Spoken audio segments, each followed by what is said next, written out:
Chapter 3. The first thing I did when I left school was to go and spend 4 months with a family in Germany.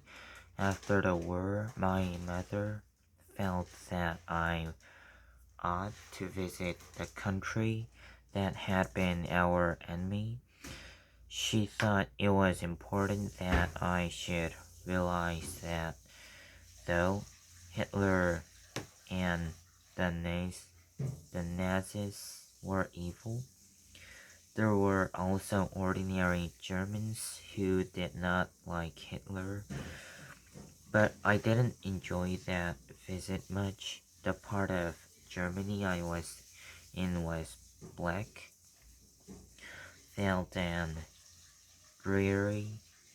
I remember best going with the younger daughter, Helga, to visit the neighboring farms, eating thick, dark bread in farmhouse kitchens, and learning to wear clogs.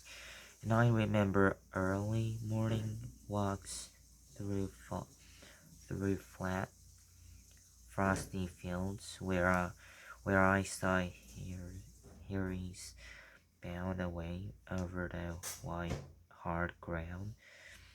I was supposed to learn German, but the family was so keen to learn good English that they hardly ever spoke German to me.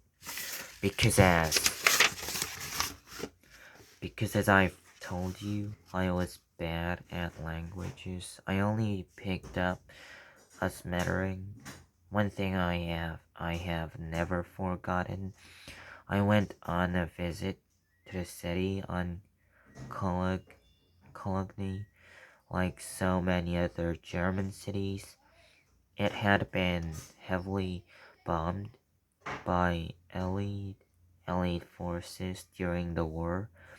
As you looked out across the flattened, battered city, you could see the spire of Cologne Cathedral.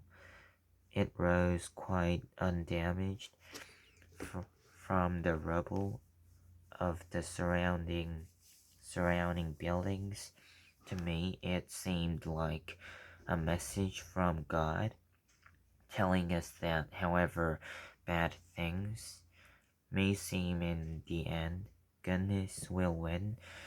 All my childhood I had been to church, not every Sunday, but many Sundays, seeing the spire, seeing the spire of Cogni Cathedral, that they meant more to me than all the sermons I had ever listened to.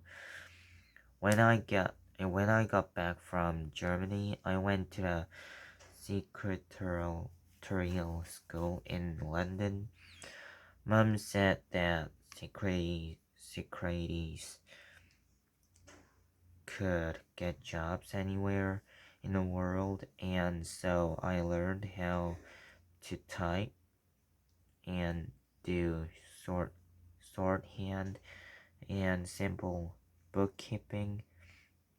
I loved being in London, visiting art galleries and going to concerts. I never learned to play a musical instrument, but I loved to listen to classical music. Of course, as I still had a little money, I walked everywhere and sat in the very cheapest seats. I got to know a lot of people. Young men sometimes took me out to dinner or to theater.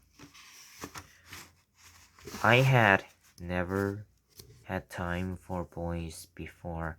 I had been far too busy with horses and walking in a country with Rusty, but now I had felt school and was out in the big world.